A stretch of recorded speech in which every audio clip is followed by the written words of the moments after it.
character art I've done in the past, I'll take a 3D model and I'll just draw the outfit and the differences I want on top of it. It doesn't necessarily have to be created from scratch. Like if I find a character who has a decently close build, then I just draw the outline and then, edit it from there to get exactly where I want. Right. The biggest thing that I personally have had the most use from, and it's something that took me a while, is that barring you straight up stealing someone else's work, Mm-hmm. nobody really cares how you get to the final product as long as you get there. So something that took me a long time to really kind of shake out of was the idea that using or doing certain methods was cheating, so to speak. Like I felt, oh, if I'm, It is cheating. if I'm using references, it's cheating. If I'm, drawing over this real life dog to then, make it into more of like a fantasy alien dog or something, that's cheating. But as long as the alien dog at the end looks cool, it doesn't really matter. Yeah. Okay, I see But what you mean now because I just loved how he used that texture right there on the nose. That was incredible. Yeah, he doesn't use it as a replacement for his fundamental art skills. He just uses it to raise the bar. Yeah, I could What's like up, chime class? pretty in. much the idea. Hey, Hello. yeah, Hey, Deep I am combos. I'm so bad at my backgrounds are always super sterile, and I always kind of wondered how people created, more interesting backgrounds, and it's kind of nice to see that sometimes you just attack it with a round brush. Round brush for the win. Absolutely. Questions Swear. and I have answer times, friends. I have two technical quick questions, Anthony. Okay, let's do it. I saw it on your videos. You talking to a girl at a Adobe stream about activating Cool. different blending modes using just shortcuts. But I looked on the Photoshop shortcut settings, and I never found a way to switch it.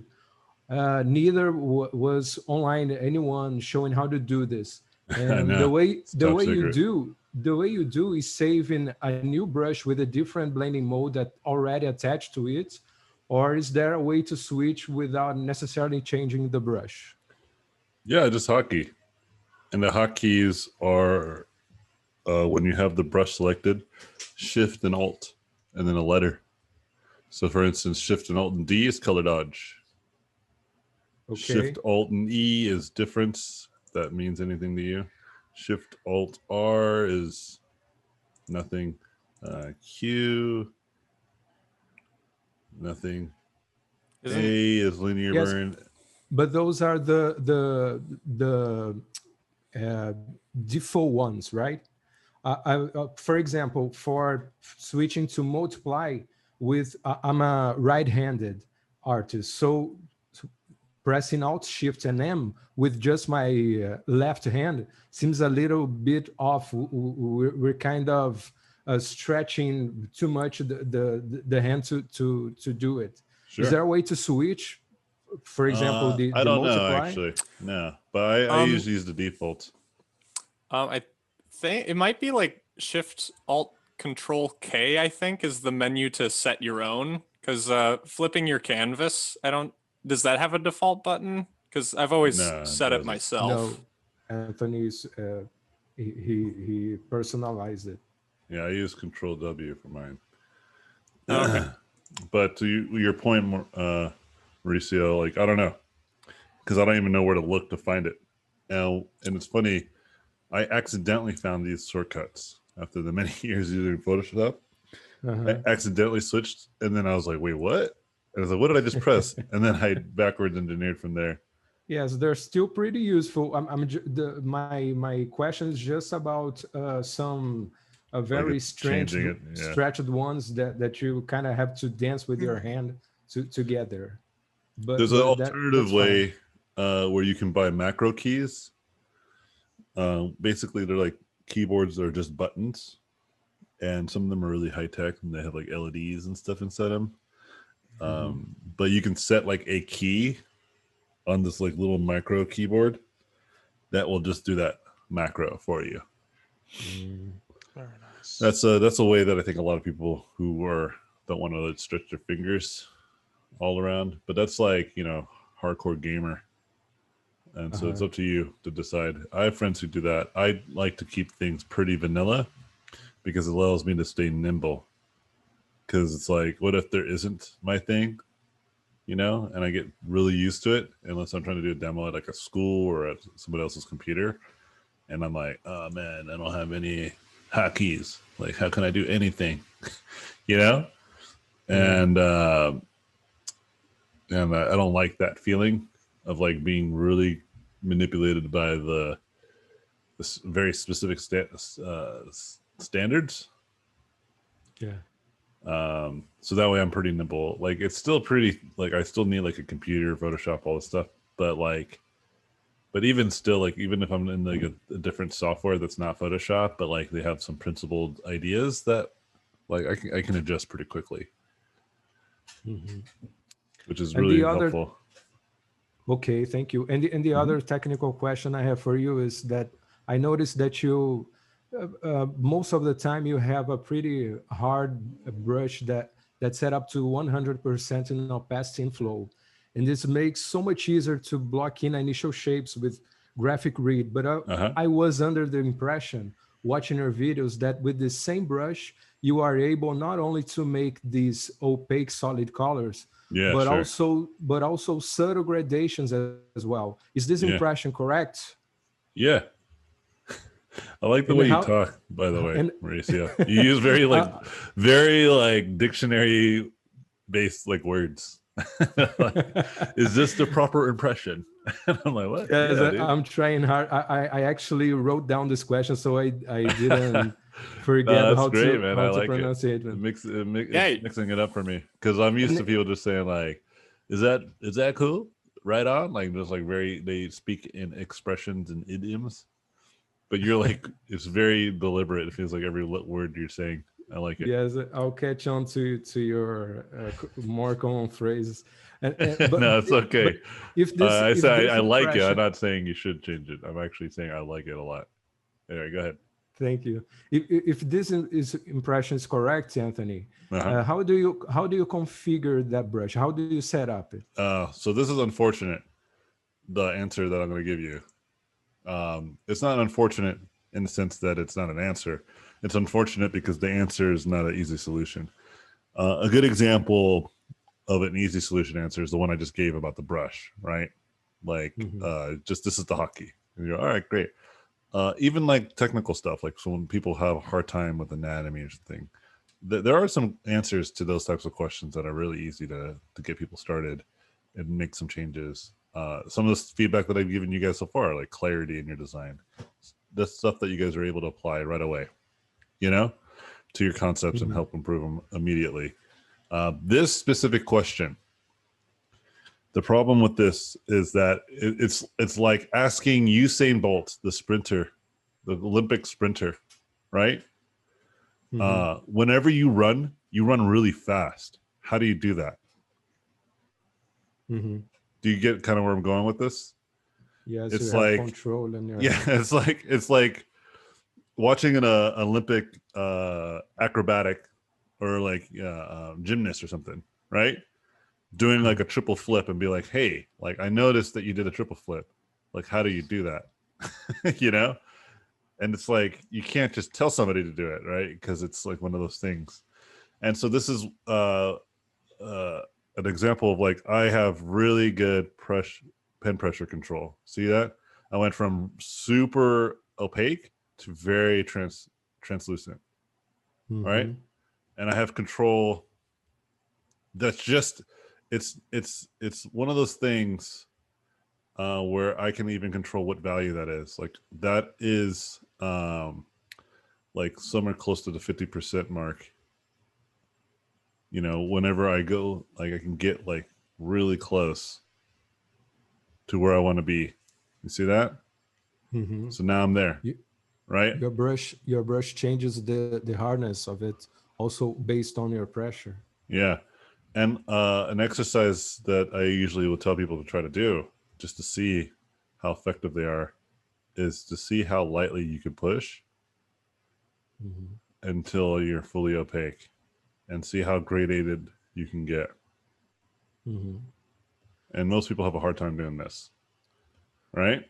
By the way, Anthony, what tablets are you using? Are you using a 4K sensitivity level tablets? Yeah, sure. But here's the thing. Um, I was using a regular one before I started using a pro for many years. You know, when I first started, they didn't have like the 4K. They only had like 2K. And I don't feel any significant difference between the two or between the two. Um, this is a great point because what happened when Procreate came out? I remember a lot of my friends were just like, I don't like Procreate because the brushes feel weird. You know, I can't really control the sensitivity or whatever. Right? A lot of people will say this. A lot of my friends who were just starting out, and I picked it up pretty quickly. You know, Mhm. and it's because I have really steady hands and good control over my pen pressure.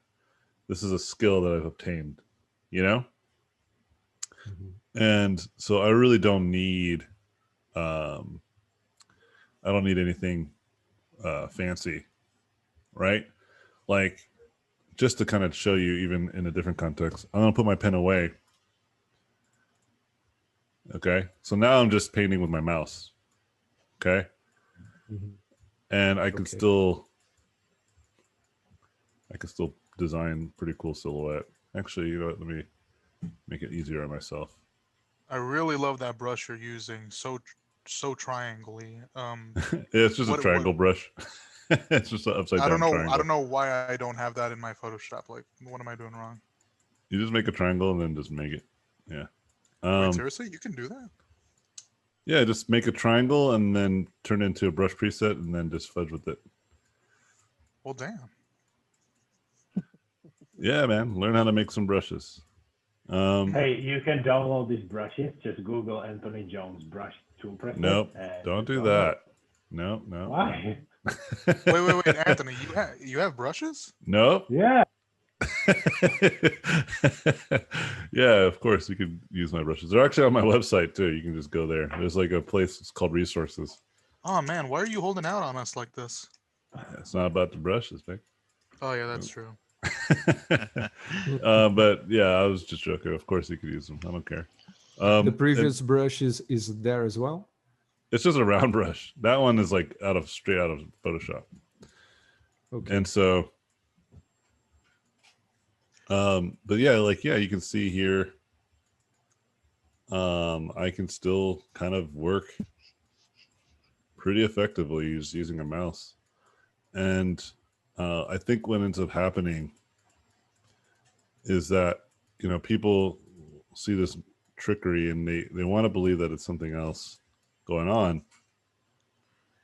And they're like, how come I can't paint or draw or do whatever it is that their complaints are around, you know? And Mhm. there's just sometimes it's just going to be that you just don't have enough of the skill yet. And that's the reason. Okay. And Mhm. that's the best way I can explain how I would answer that question that whenever I hear it, you know, because sometimes people mistake the skill with like some sort of tool that they aren't, or a configuration that they haven't set up properly,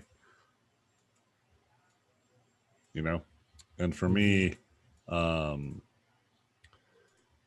for me, it's really clear that this specific answer, right, is that I just have a lot more experience painting. That's why I'm able to do whatever you see me do. And I can translate that skill to most tools, even I've traditional, oh, you know. Yeah, go ahead. yeah, I have another question about your process. So if there's it's taken me long enough to realize that the words I've used before is I'm going to suck until I don't. Yeah, totally. So I'm totally comfortable, you know, trying to hammer out a concept that I'm not especially passionate about just because I know the muscle memory is good for it or whatever. The main thing that I still get paralyzed by is that I am kind of stuck on the idea in my head translating well to the canvas. That probably more than anything else has kind of dissuaded me from finishing a drawing or finishing an idea. Totally. So watching you just kind of whip up a silhouette and block stuff in, it almost appears, absolutely correct me if I'm wrong, this is pure conjecture, but it almost looks like you, I don't know, like you don't have a plan and you're just able to, you know, make good design out of what you kind of slap down for yourself. So I mean, like, what's kind of what's going on in there? How what's making you tick on that front? Fake news. Fake news? Before I answer that question, let me kind of make the final point to Mauricio. Oh, I'm sorry. Yeah. No, that's all good, dude. This is Q&A. I am going to be answering questions. But you see kind of what I did here, right? And this is all done with the mouse, right? Mm-hmm. And some of you guys will still be challenged to do this with all of the appropriate tools that you feel comfortable with. And I'm not even talking about Photoshop. You know what I mean? So there's a base understanding and ability that's lacking in most people. And this is what I always try to tell people, to stay focused on the fundamental skills because they transcend. You know what I mean? They can travel between tools, softwares, mediums, the skills. I used to make this point about, like, if someone chopped off my right hand, which is my drawing hand, right? It would probably take me a few months to learn how to draw my left, and I'll be back to it. You know? Because my information of how to draw and paint things is not attached to my right hand. You know? It's all in my mind. And it'll just be a method of just transferring that ability, right? It'll be transferring that ability onto my left hand, like my brain communicating with my hand, you know? So yeah, so the way to get better at kind of the thing that you're asking about, Mauricio, is to actually just be better at painting, you know, which is a very general statement, but it's the truth. Okay. And hopefully that clears things up. There's nothing fancy about this brush. Everybody has had this brush. This is a default Photoshop brush, you know? It's just that that ability that drives it to come out impressive when you see someone like myself or any other person who's really good execute. Okay. All right. So answering the other question about what's going through. I have a question. Oh, hold on. There was a question that was asked while I was finishing that question, or that answer. The question was like, what's ticking, you know, as I'm working on the stuff, like what's going through my thought process on this type of stuff. And before that, you made a statement about how you have your own idea in your mind, and it's hard to get that idea on paper, right? Precisely. Yeah. Okay. And my answer I'll answer that one first. My answer to that statement, or my comment to that statement. Are you okay? What happened? What happened now? What were you doing? Were you on my bed again? No. All right, whatever, dude. Oh yeah, I did hear that thud. Yeah, my son, he's super clumsy. And I thought he was like on my bed. He's like halfway jumps on the bed without paying attention, and he just eats it every time. I have a question after this, Anthony. I think there was one even before you. So Oh, okay. we'll have to wait. Dang. Should we like start doing like tickets? You know, like I know, you right? get one question, you're up next. No, we'll get through them all. Even if we don't get through them today, we have plenty of other Q&As, so don't worry Cool. about it. So to that statement, or sorry, commenting on that point you made, I usually would tell people, you might not actually have anything in your head. You actually might be lying to yourself. Okay. In fact, I'm almost certain you are. All right. And it's really important to kind of make this distinction, because what ends up happening is people have this vision of what they think, and they think they know, and then when they execute, like you said, and it's like, that's not what I was thinking. But maybe you didn't actually have anything in your mind, right? And a good way of thinking about, like, or a good parallel or something that's adjacent to this idea is like, the book was better than the movie. That premise, right? Because when you're reading a book and they're like, Hogwarts had like 700 rooms and then touched the sky, like, your imagination has no budget. You know what I mean? And so your brain can lie to you, and it will lie to you. You know. Mm-hmm. In fact, there's this thing where people don't realize that eyewitness accounts is like one of the least reliable pieces of evidence used to prosecute criminals, right? Right. And yet people still go to jail, but you get my point. It's because people like make shit up, dude. You know? Right. And even when they don't think they're making shit up. Right? There was like a tragic story of this woman who wrongly accused a guy of raping her, you know? And he went to jail for like 17 years or something crazy. And they found the actual rapist, and then they showed it to her, and she's just like, all of a sudden was like, oh man, no, that definitely is him. And she realized that she wrongly accused the other person, but at the time she was certain, you know? So there's some real validation here.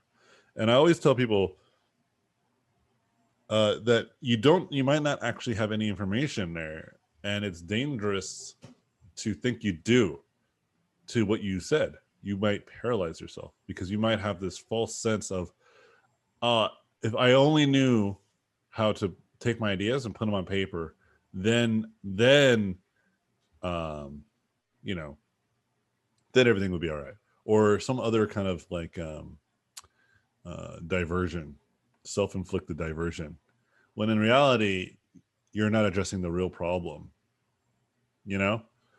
Sure. Which is that you might not actually have a clear idea, you know? You might really not.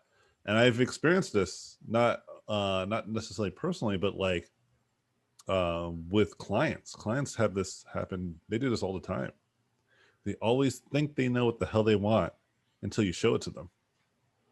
Right? I don't suffer from this problem of inability to demonstrate what they want to see.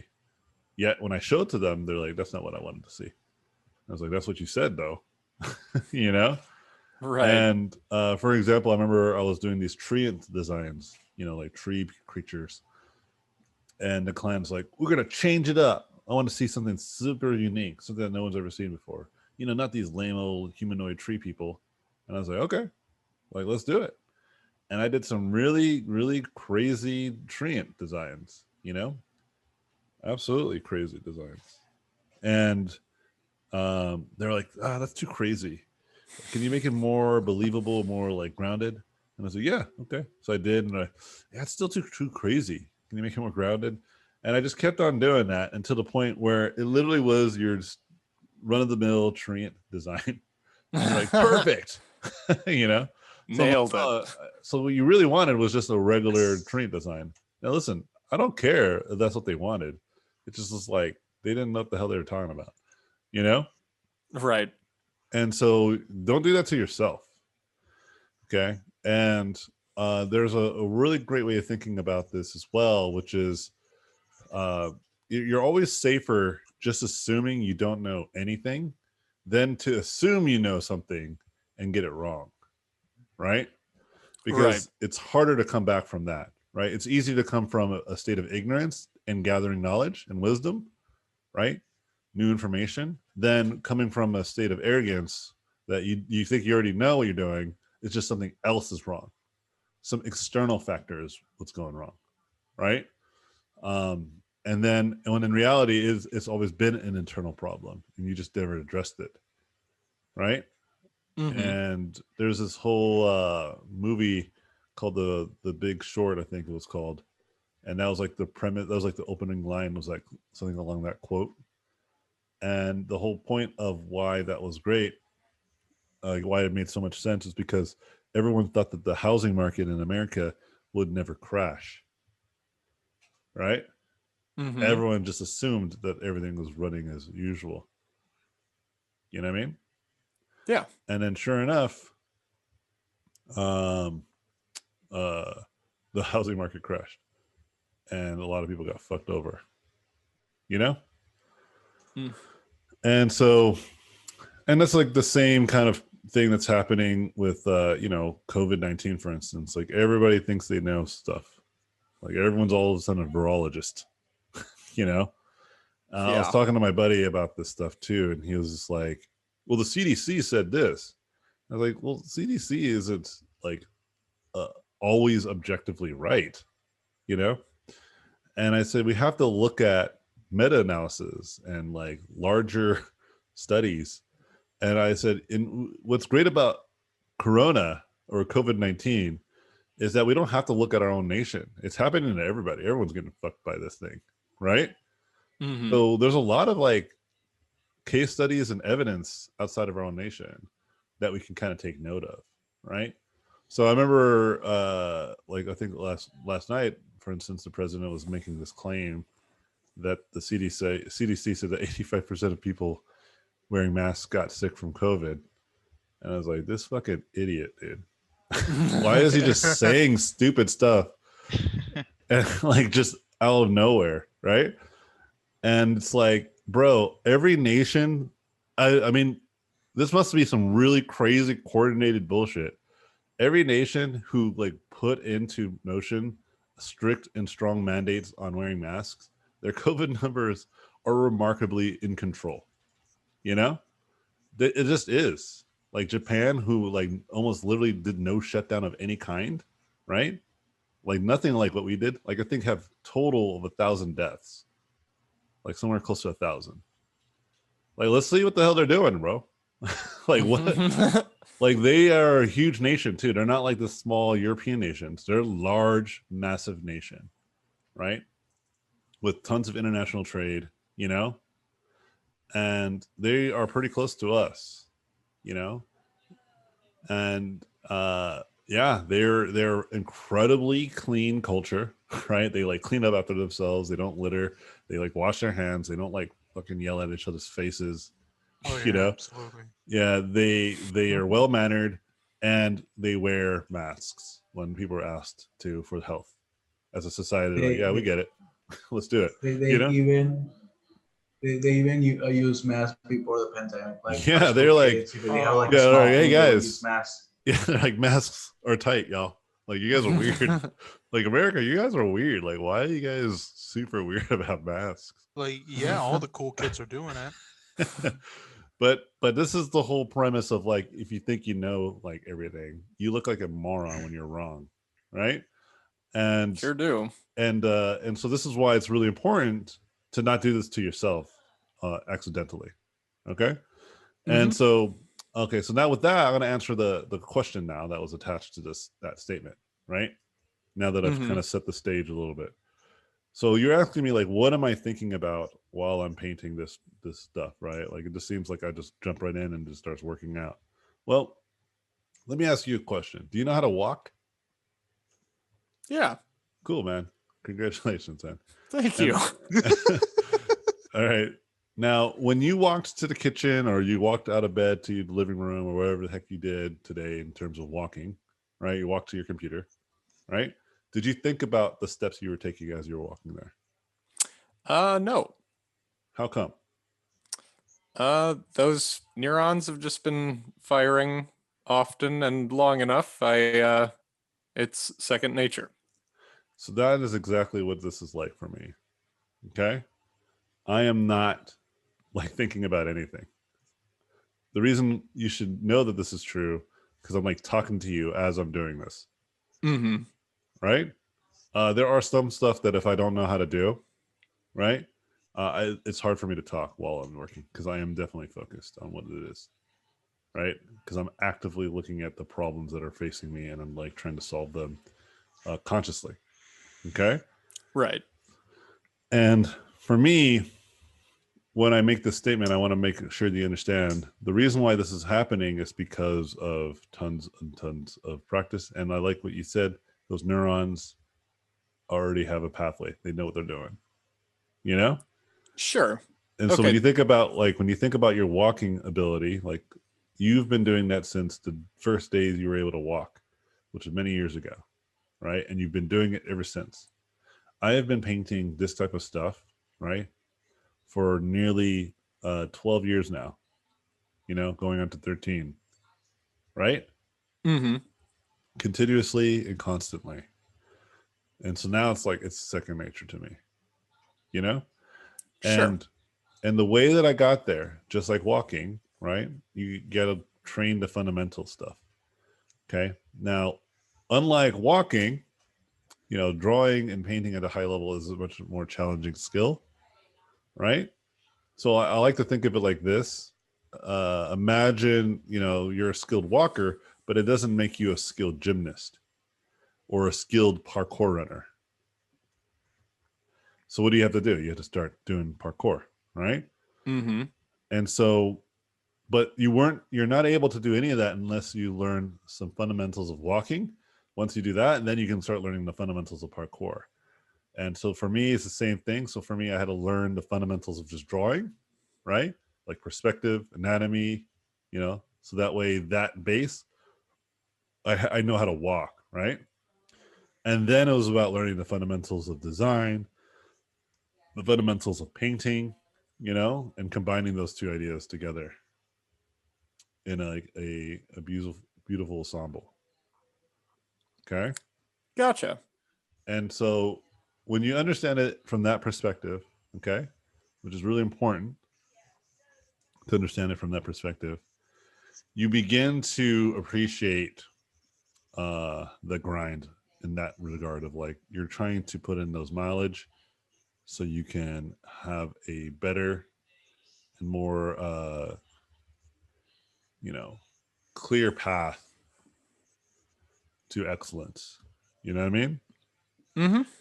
And so whenever you're in your mind and you're thinking, why can't I just draw the things in my mind instead of thinking of it like that, right? Which I've already kind of addressed earlier about like that's not a good way of thinking about it anyway, right? You Mm-hmm. should be like, what fundamentals is lacking here that is making this a challenge? Is it because I can't, draw a straight line? That's a very fundamental thing.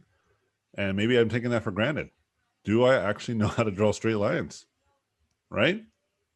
Sure. And then you go explore and you're like, holy shoot, this whole time I thought I knew how to draw straight lines. Uh, uh, it comes out to be that I don't know how to draw anything, you know? Son of a And, bitch. yeah. And it's funny to kind of think of it this way, but that's what I'm kind of getting at, right? Like I Yep. remember I had a student once because they were just like, they're really adamant that they didn't. And I was like, no, I can tell you, you don't know how to, you have really poor draftsmanship. And I said, just for like a day, grab a pen or a Sharpie or anything other, like anything that's like that. Right. And spend a whole day drawing perfect circles, perfect ellipses, and perfectly straight lines. Just fill up a whole sketchbook with this type of stuff. Mm-hmm. And the next day or the next time that I met them with them in class, they're just like, that was incredibly more challenging than I anticipated. And I was like, yeah. So now think of it in this context of like, you're over here dying trying to draw these circles and stuff, especially those ellipses were incredibly challenging for them. And now you're trying to expect to draw like a perfectly perspective like robot that is only made up of ellipses and straight lines, you know? Like, Yeah. do you see kind of how you're not actually skilled enough to be doing this type of thing just yet? And then they made it like their life's mission to do more of that stuff, and they got better and better. Same thing with like rendering. This happens a lot sometimes, or anatomy too. Sometimes people are like, I do study anatomy. And then I'm like, I'm looking at your drawing. I can tell you that you don't study anatomy. You know, like this Yep. is not how an arm looks, man. and I'm saying, I'm not trying to say that you don't study it at all. I'm just saying you haven't done it enough. You know, there's definitely a Yeah. difference. Like you can't You just be haven't. like, I've gone to the gym once. I know how to work out, right? Like, no, man. Like you gotta. There's more to it than just simply the first attempts. You were gonna say something? Oh, yeah. I was just kind of an addendum to the thought that you were already expressing. It wasn't super important. Yeah, but is that helpful? This point of view. Yeah. All right. Yeah. So now let So. me. Yep. Yeah, before you get into that, so then I just want to make sure you understood that. So then to get into the next phase of that question, which is more of like a solution, how do you get better at this then? Well, I usually tell people instead of thinking of quality, focus on quantity. So instead of thinking about I need to make a quality image, think about I need to make 10 images. Today, I have to do 10 drawings. Because if you focus on quality, right, you might run into the problem that you're talking about where you're feeling like it's not good and you want to stop. But if you're like, I got to just do 10, regardless of the quality, you're more likely to draw, right? And continuously draw. Sure. You know? Yeah, absolutely. And as a consequence of drawing more, you'll get better. You know? Yeah. There's a point where your execution just gets so good that the design can't, well, quote, can't really fail. Yeah, and it's really like putting pencil to paper is really what you need to start doing. And then if you have this philosophy of thinking of like I need to get better, even though you do that, you will still try to be like you will still like look at what you're doing, right? And kind of like the problems that you're running into while you're doing these 10 drawings and try to maybe readdress them or address them the next 10 drawings you do. But the idea is just to get those first 10 drawings before you even worry about that stuff. Sure. All right. So we had someone else ask a question. I forgot who. Me. Yes. Okay. Oh no, wait. I think Mauricio was next. Was it Mauricio? No. It wasn't. Was it Rusty? I wanted to ask a question. Yeah, go for it. Thanks. I uploaded a thumbnail. I'll develop a little bit more. Can you please tell me if it's acceptable quality I can have for next meeting? Oh, sure. So you uploaded something else for me to see if this is good quality. Got it. If it's like, yeah, if it can be that way. Yeah, let's find out. Oh, so this is what you say? Yeah, absolutely. Go for it. Okay, thank you. All right. Next question. Oh, That was quick and easy. when you were first starting off with getting into the world of concept art, what were some of the things you did to keep you motivated?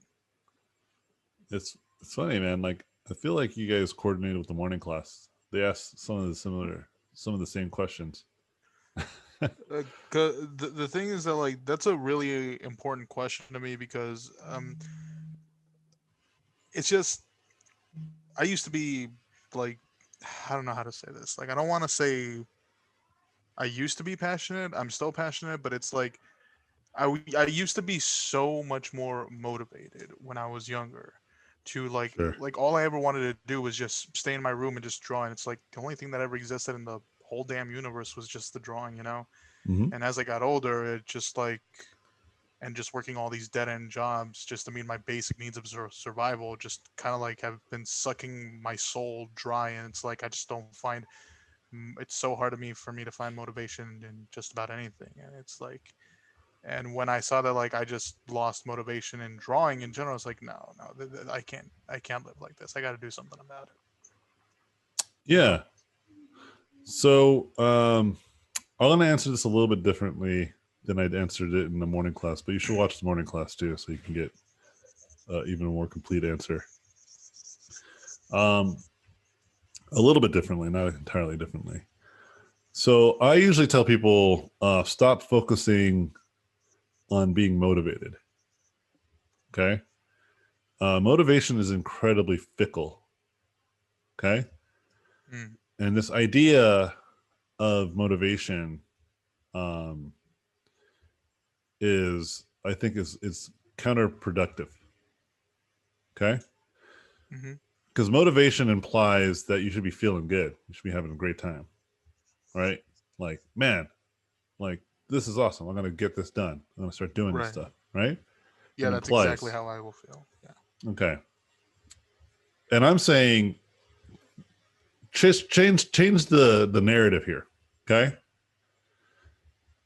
And it's really important that you do. Mentality is very important. Okay. The story that you tell is going to really help you drive what you do next.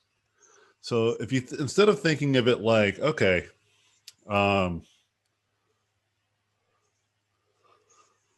like, why am I not motivated anymore? Okay. Mm-hmm. And you think of it like that, the days that you don't feel motivated or you don't do anything, you won't do anything. And so it leads to this problem that I like to call collecting art debt. Okay. Okay. Art debt to me is like you don't draw that day. You're not researching, you're not studying, you're not putting yourself in the realm of trying to get better at your art. Okay? You are collecting art debt. And just like most debt, you have to eventually pay it off. Okay?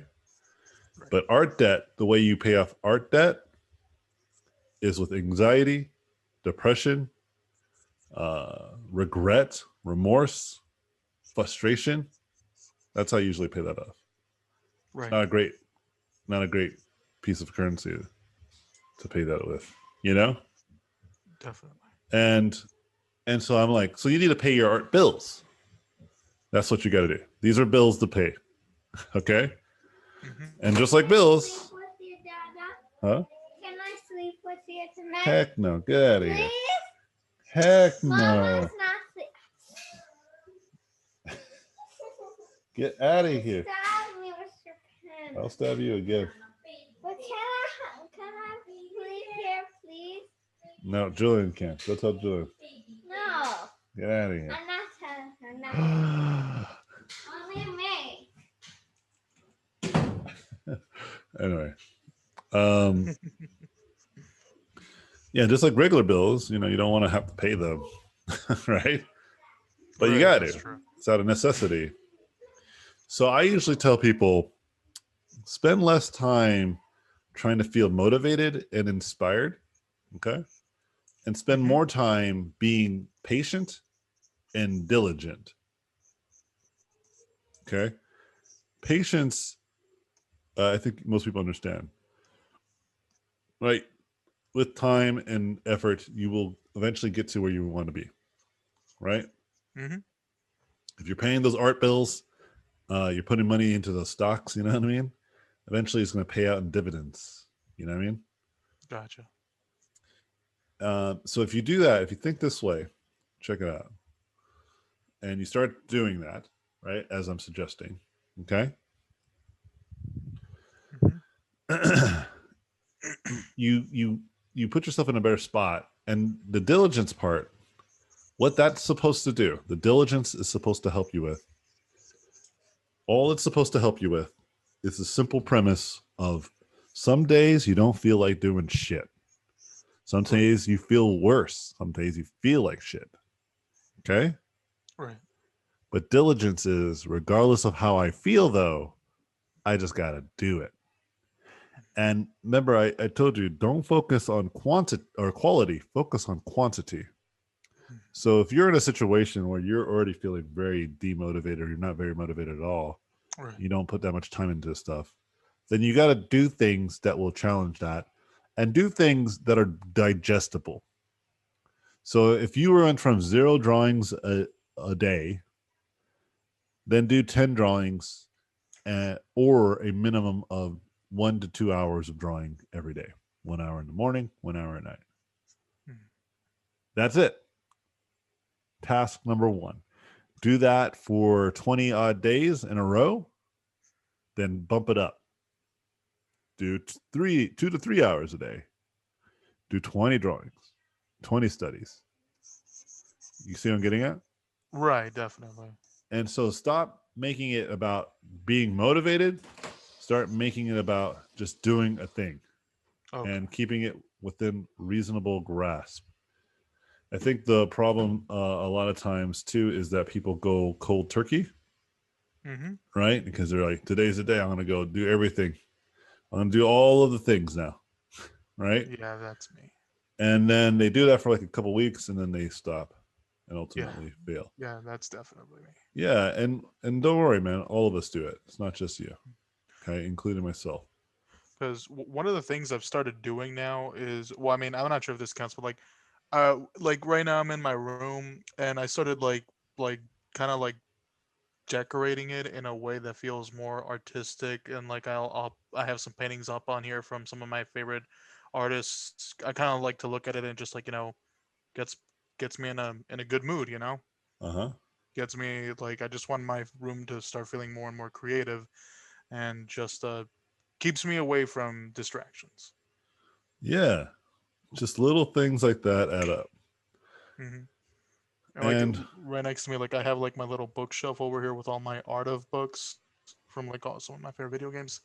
But realistically, I hardly don't really play video games anymore. I'm just like more focused on drawing now than anything. yeah, yeah, and all I'm trying to get at is just that consistency is really what I'm about. hmm And the more you apply yourself to be more consistent, that's where you should be. That's what I'm trying to get across to you. Right.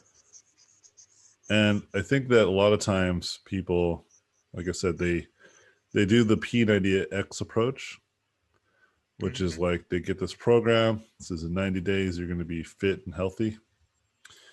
And those programs, they're so arrogant. They already know that you're not going to do it, right? They're so Right. confident that you are going to fail that they'll say, we'll give you a 60-day money back guarantee. So they're even like saying, you don't even have to like, at the end of 60 days, if you still feel like this is not the program for you, we'll give you all your money back. But in their mind, they're probably like, the exec room, they're like, these lazy motherfuckers, no way they're going to return. They're too lazy, Right. And they're right. In fact, most gyms operate on this premise, right? There is this like thing that I read a long time ago where it was like this one gym had they found out it had like 10,000 registered users or registered club members, 10,000 at just one gym. Okay. Not like the whole establishment, just this one gym.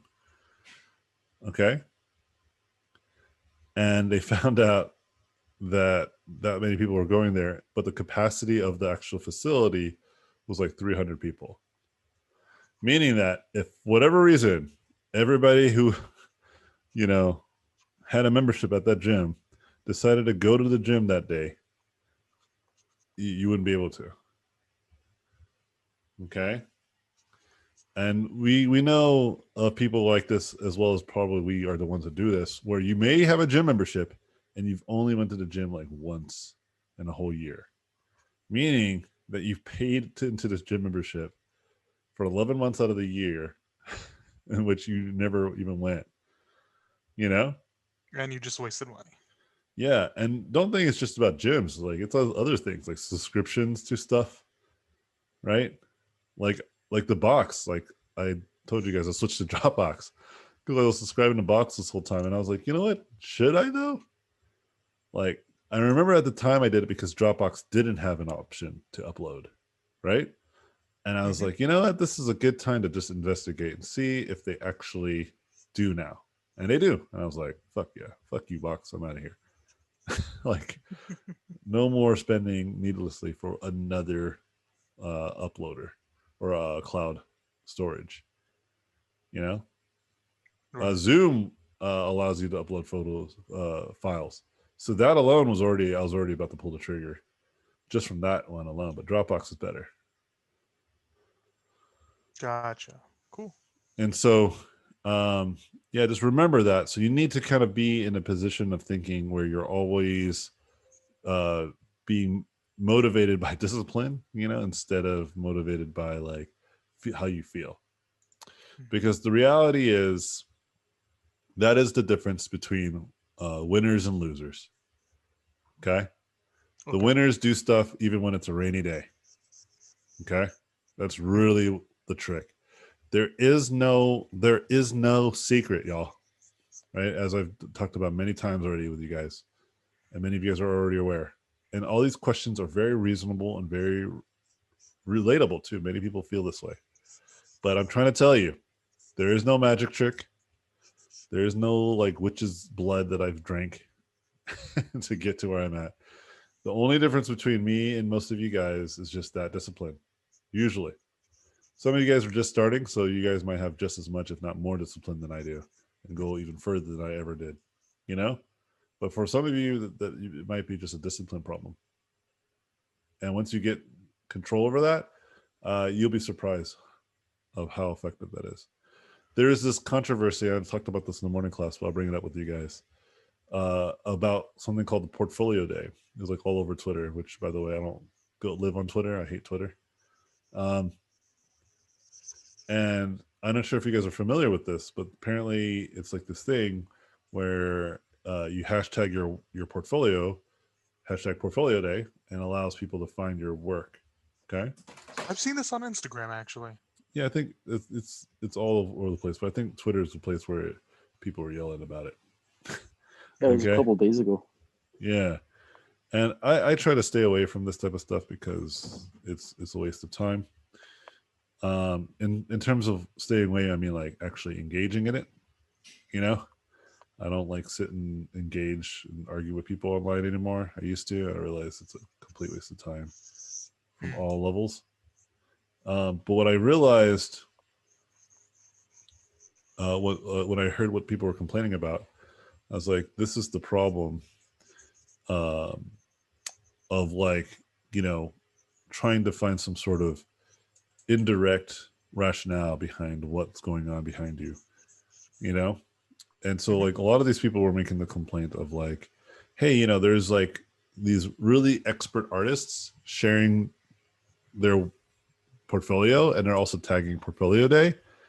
And that's like unfair because it's supposed to be for like no name artists and people who are just still trying to build a name for themselves, right? That's kind of the rationale. And so intuitively, when you hear that, you might think, yeah, oh yeah, that makes sense. Right? Like these big namers, like imagine someone like myself, for instance, did it. Right? Right, Like, right. yeah, let's do portfolio day. And he's like, bitch, you already have a job and you've been working in this industry forever. Like stay out of the limelight, you know? That's Yeah, kind of like definitely. that's the rationale, right? Right. But they missed a big point. I think a lot of people missed a big point. Why this is a problematic way of thinking about this. The point is that just because people can see your portfolio more doesn't mean you get the job. In fact, the one significant feature that allows people to get opportunities in our industry is having a great portfolio. Mm-hmm. Okay. And if you have a great portfolio and you just share your work frequently, not on like a special day at once out of the year. I'm talking about like a few times out of the month, right? You will be found. There are many ways for people to find your amazing artwork, you know? Mhm. And I think when I was looking at some of these people, I was like, look, no one's going to hire you because your work is not good. It doesn't matter that these expert artists are sharing their work, you know? It's like your portfolio is just not ready. That's all it is, you know? Mm. I had a person that I met at an event called Lightbox, and their portfolio was fucking amazing. And they were making this complaint about like how they don't have any opportunities, and they're not sure what to do. And I said, "Oh, the reason why you're having no opportunities is actually very simple. It's because you don't share your artwork enough. You know, I was like, I'd never heard of you until this event. It's like, imagine that you're like on a desert island, like the example I talked about earlier, and there's no boats, there's no routes, there's no flares. You don't even put up SOS in the sand. You just kind of like sit there with your portfolio closed, and you're just like, why hasn't nobody found me? You know? And I was like, because you're like not non-existent on these platforms. And I said, do you think that I just like, what do people think that I did that got me as many fans as I did? You know, like what special sauce do people think that I happened to stumble upon? You know?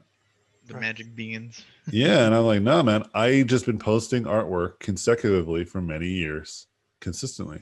I'm a very outspoken individual. I talk and do events very often, right? I used to live stream quite frequently, way in the very beginning of my career.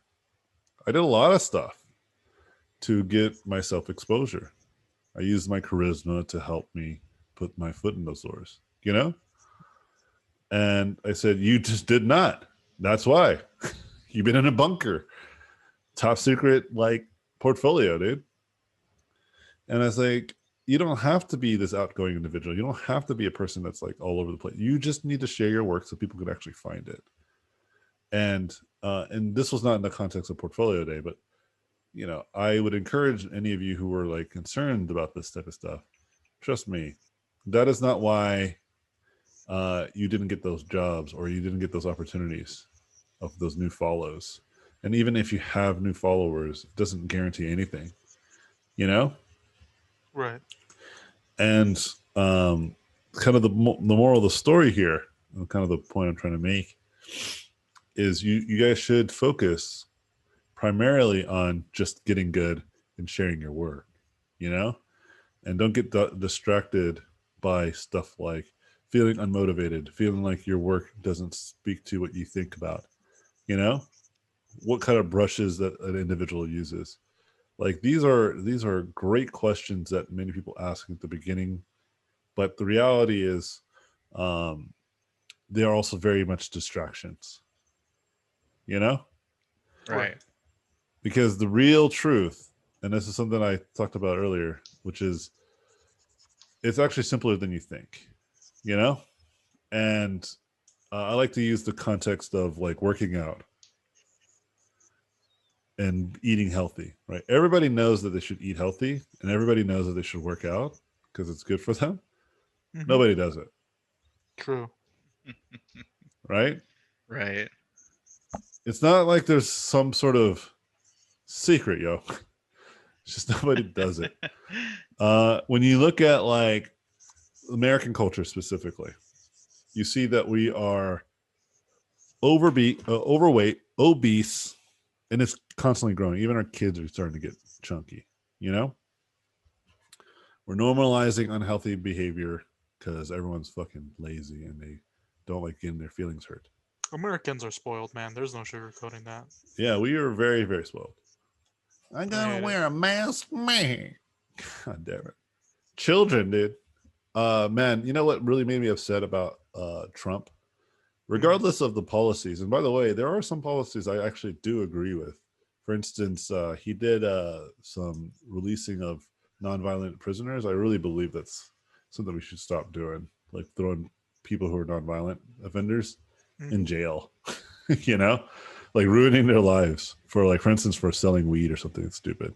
Right. That's You know, and he in some regards he's been really good about that. Space Force, I'm a big fan of Space Force, but that could just be because I'm a like space nerd. So anything that remotely supports the spaces, you know, I'm all about it. I don't care who's behind it. I know there was like a whole, like, people were making fun of him and stuff. They even made like a whole Netflix show making fun of it. I think it didn't do well because, like, no, Space Force is tight. I think that's a great idea. God, the Yeah. memes that came out for that stuff. Yeah, it was really funny. But I mean, like, it's like, what do you think the Air Force is, though? Like, we just got so used to the word Air Force that we don't realize how silly that also sounds. Air Force. You know, we're in the air and we apply force. It's also just as goofy, but nobody like bats an eye. Right? Because this is like Top Gun, I guess, attached to it. I don't know. I would like if the Navy was called Water Force. Yeah. Water Force. I think they were like, we might have to call it something else because it does sound a little silly calling it Water Force. But I Water mean, Force. it would be consistent. You know. Anyway, that's besides the point. So going back to kind of my main gripe with that individual is that he embodies our greatest stereotypes or worst stereotypes, right? Arrogant, overweight, spoiled rich kid, right? Yeah, definitely. Like, he literally embodies all the stereotypes. I've been around the world. I've talked to many people, and this is way before Trump. And I would always ask them a question and say, if you could name 3 things that you think America is about, I'm curious. Like, what do you think, right? And these would, on average, be always the 3 things. People say that we have a lot of guns. People say that we're unhealthy, like we're overweight, you know, and that we're arrogant, right? And I was like, yeah, I agree. I agree with all that. Yeah, Actually. I agree too. Yeah, I was like, yeah, I get it. You know, I think, for instance, people in the political world, for instance, will look at, let's say left-leaning individuals as snowflakes and people who can't, you know, handle criticism. No, it's everyone, all of us. Okay, because I remember when Captain Marvel was coming out, and people were like, "Man, Brie Larson, fuck feminists," and I was just like, "Shut up." Everyone's whining about stupid stuff all the time, you know? Absolutely. Everybody about every little thing, you Mhm. know? You want to take my guns away? It's like, bro, we just want to have a conversation, homie, you know? And then vice versa. It's the same thing of like, I remember when Google was ousted for being sexist because they had this guy who wrote this manifesto, and he was saying, "Hey, maybe we should switch it up to help bring more ladies into the tech world, right?"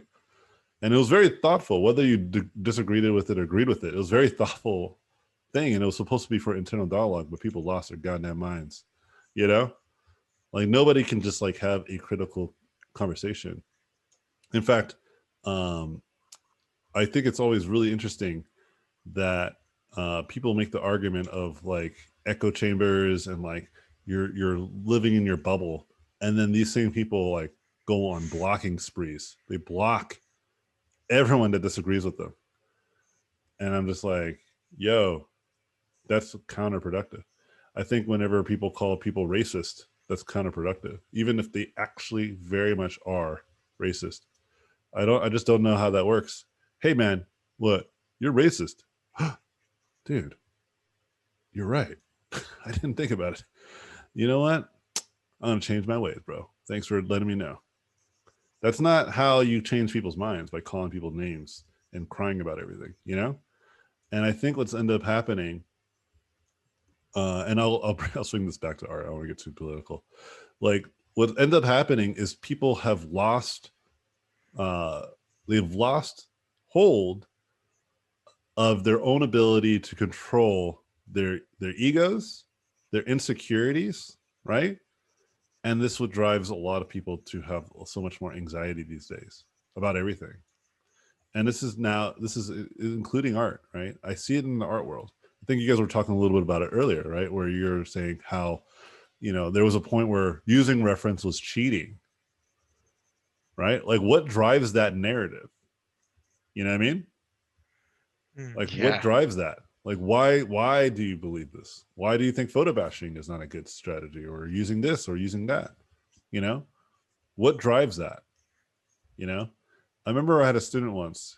He went to a talk and he heard Marco Djurdjevic and Shadi Safadi, some of the most powerhouse concept artists in our industry, do a lecture. And he came to me super confused. Okay. So he's like, AJ, I went to these talks and I'm like more confused than ever. And I was like, oh yeah, walk me through it. Why are you feeling confused? They're like, well, listen, man, like I went to that one with Shadi Safadi, and he was going off about how if you don't use 3D, you're a joke. Like you got to use 3D and photo bash everything, otherwise you're a joke. And then he's like, all right, using 3D, not being a joke, got it. And then he goes to Marco Djurdjevic's talk, and Marco is like, if you use photo bashing and all that stuff and you don't know how to draw, you're a joke. Like, I only think people that know how to draw are the bee's knees. Everybody else is a joke. And he was like, what?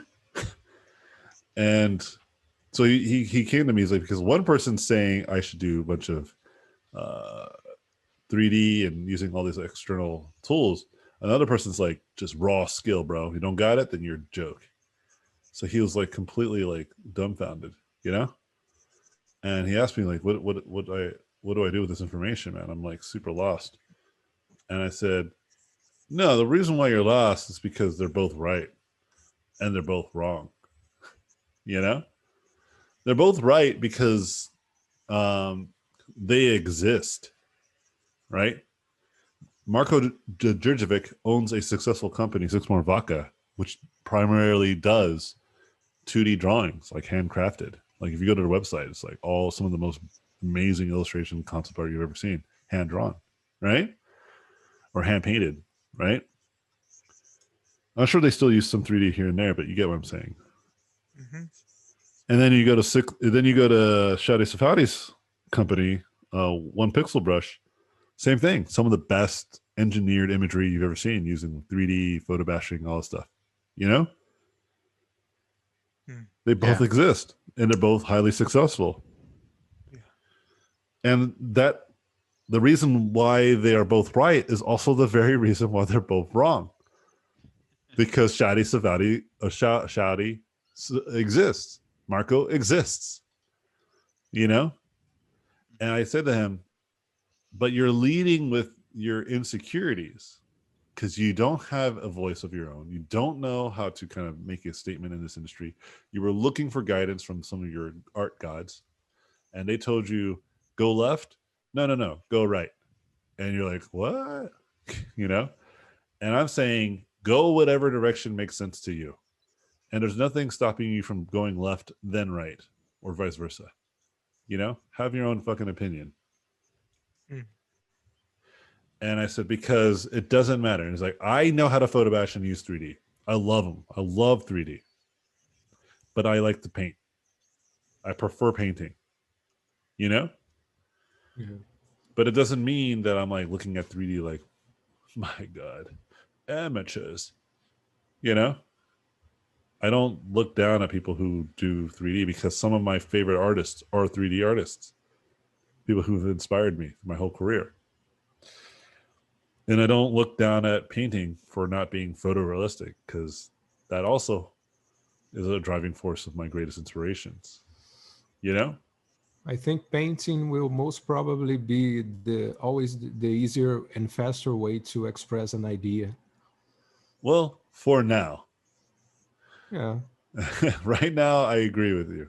But let me rebut that with, I think that's changing because 3D is getting more and more accessible and less technical, you know? And there's going to be a point where there will be tools within 3D that can just do stuff like put a tree into an environment with just a click of a button, and you can create like a whole forest with just a couple of parameter changes. You know what I mean? That is true. We have things now called like motion captures where they can actually, record the motions using I don't even know what these are called, but they did this with Planet of the Apes Yeah. where they had what's the actor's name again? An ecosystem physically. It's probably create- Andy Serkis if it's Yes, an actor. Andy. Yeah, that one. And how I've seen some YouTube videos on this where how they actually record his facial expressions and they're just able to scan that into softwares like Maya, and it just like it Yeah, just I think automatically. Mauricio's quite aware of it. Actually, I think he comes from that world. Yeah. But my point is that I do think that time is coming, though, where that you can probably sketch out an idea in 3D pretty quickly, just as quick, because it's 3D too. Mhm. You know what I mean? I can give you an example. Let me save this before I do. Okay. So in Blender, I might have showed you guys this. If I haven't, if I have, I'm going to show you again. I don't care. So, I am.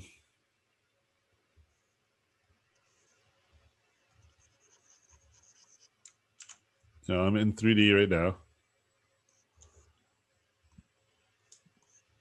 You know what I mean?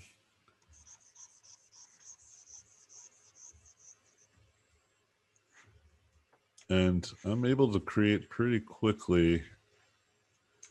I created a city you saw in like literally minutes. And that was from scratch too. It wasn't like I was using some sort of city simulator. Right? Which is an important point.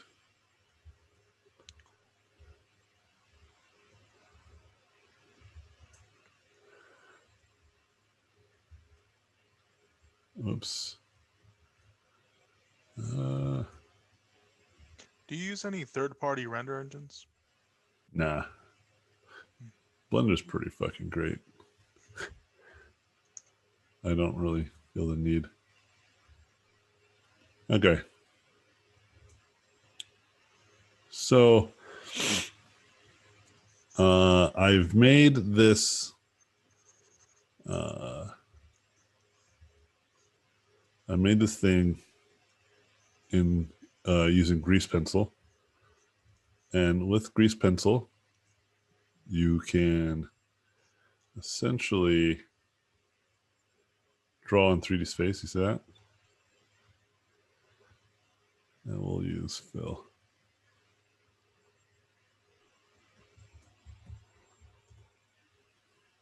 Okay. Let's create a new layer. All right. So put the camera. Okay, cool. So I can be like,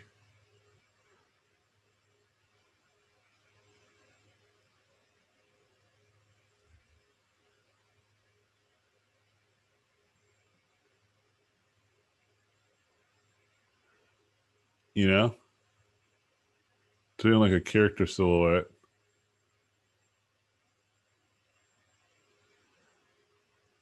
In 3D space. You see that? And it is like a 3D character.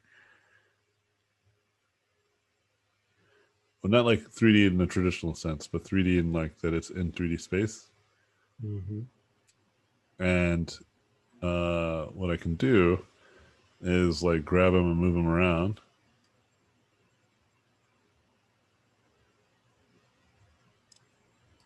Let's do this. Spin around the corner.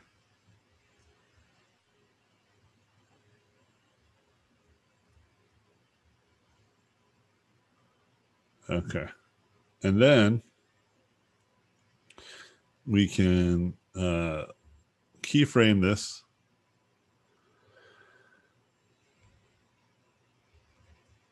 Put them here.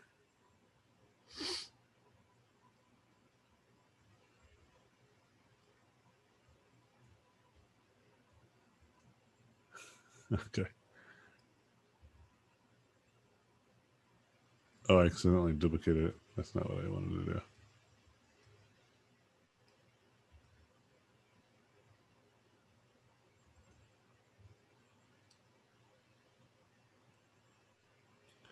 All right, cool.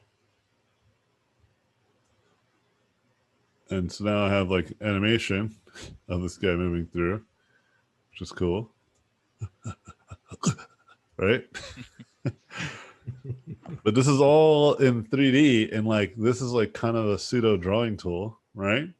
Mhm. And you can do stuff like you can go in here, we can go to the grease pencil thingy. I'm gonna go ahead and just draw another pose. I'm gonna keep this quick. This is not an animation class. Could be. It is now. And I actually had some questions about Blender. clearly I'm the greatest animator. I should have just kept it to drawing instead of using this fill.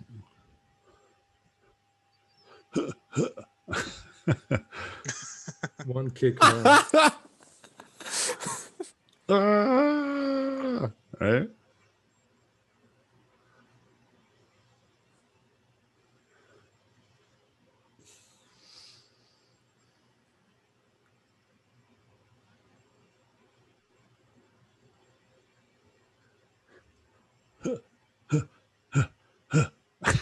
Jesus Christ, it's like watching The Matrix.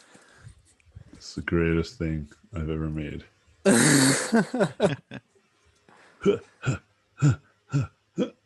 Yeah.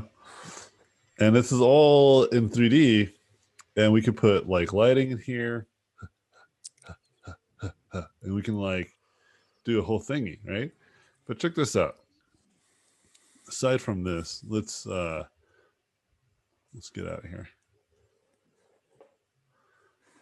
Shift A. Oh, am I not out? Shift A. Let's make another grease pencil. Okay. Let's go to drawing and let's do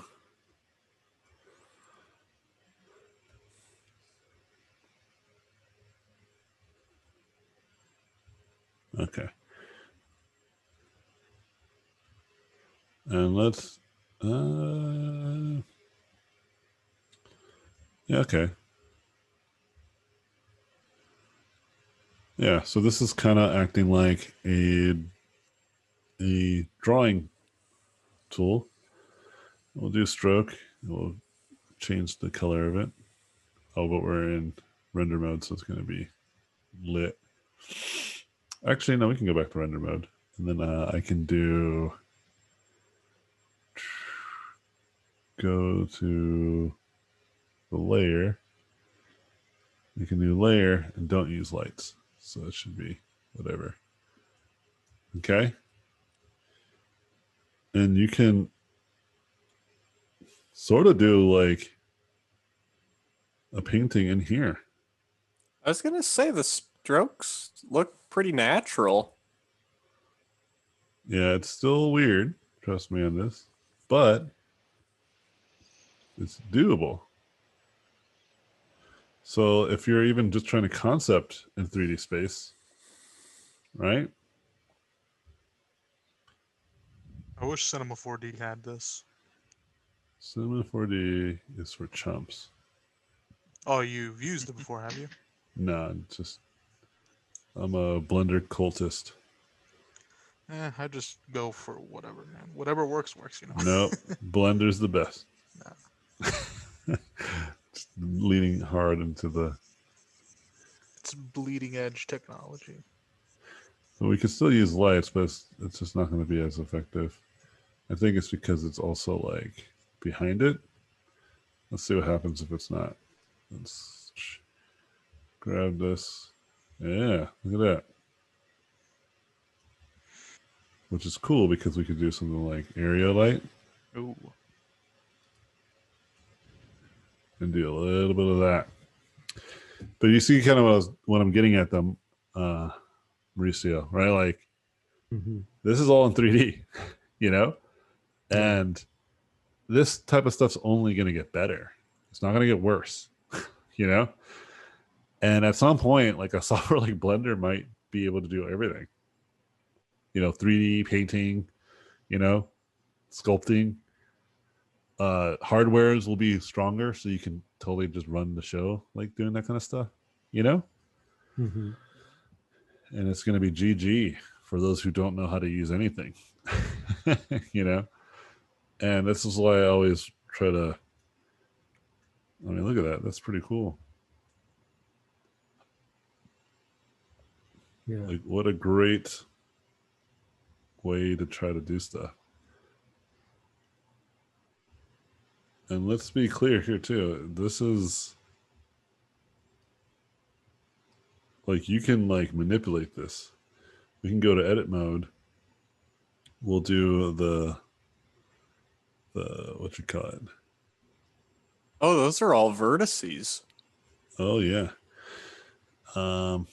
It might actually be better if I did this.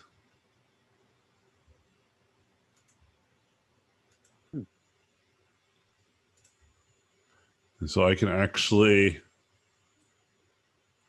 like model somewhat, you know? Modeling paint strokes. Yes, sir. You get it though?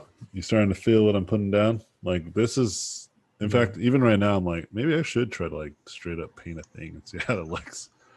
But what I think too, Anthony, is that the programs are getting so intuitive and so artistically approached that in the end, your skill as a painter, as a designer, is what will is what will come above all the other skills in the end.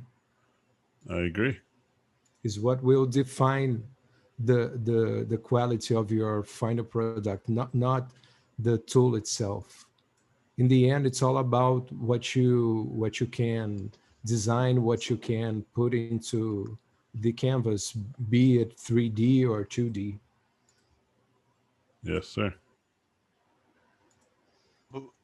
Anthony, I have one more question for you, if anyone minds.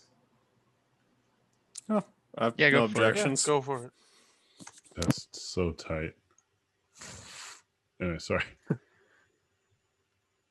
There is a playlist on your channel that you called Our Habits, which had very insightful information that I found very useful for me. What are some other exercises that you did when you were first starting out in your daily art workout routine that you would recommend for us? Yeah, those are just great because I just found them and I wanted to put them somewhere. But one thing that I would say, those art habits are great because they allow people to kind of focus. But what I would say is the best approach that I can give to people that's the most unbiased, depending on your skill set, simply is that can you just do more focused studies? Meaning that when you study, when you practice, you find a thing that you're not doing good at, okay? And you focus on that. So what this means is that sometimes people will be like, let me create a regiment, kind of like what you're getting at, right? Like some sort of like, workout schedule. Yeah. But with art. And I say, no, just ignore that and focus more on like your most immediate needs. That's what I did a lot. So when I was really struggling with anatomy, for instance, then I only thought about like lived, breathe anatomy, so that when I go to sleep, I had anatomy in my mind. When I was working, I had anatomy in my mind, It was just always on my mind. I think being very focused on what you should be learning is a good strat. But in terms of like what exactly those exercises are, it all depends on where you're at too, in terms of your skill. Sometimes, like I was using the push up to using weight example. That's a perfect example because if you are still not prepared to like even do regular push ups, then you might not be prepared to do overhead presses or something crazy. You want to start where you're at. So that's why I always like to try to say study kind of your most immediate needs and worry about other stuff a little bit later. And I think for me, it's also just using timers, using tons and tons of timers. I think that's a really powerful tool as well. A lot of times people get real caught up with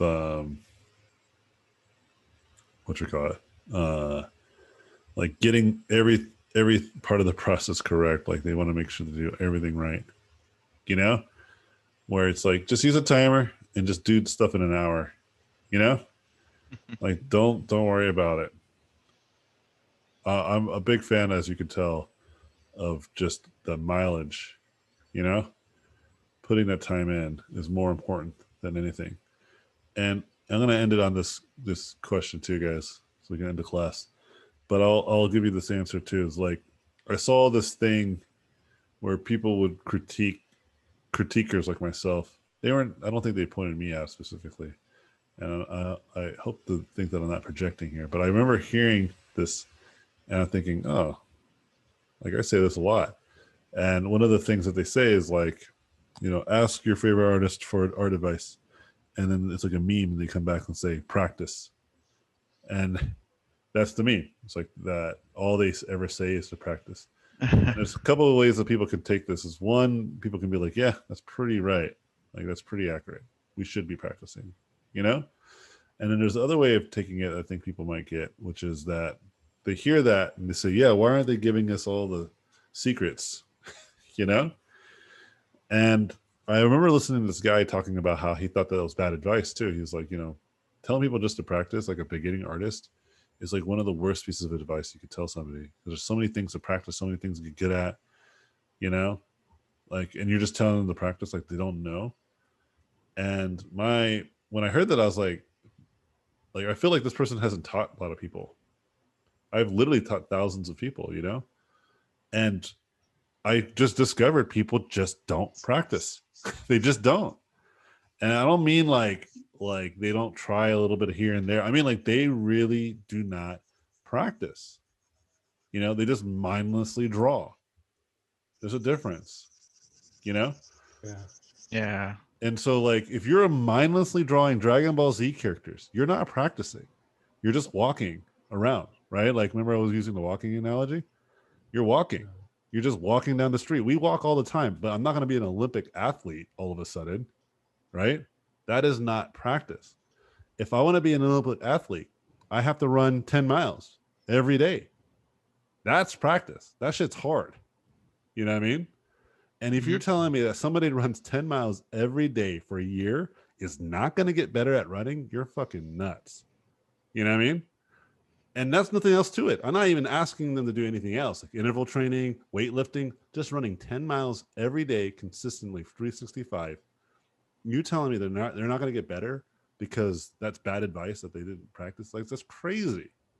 Of course they're going to get better. They're going to be way better than your average person just from that simple training regimen.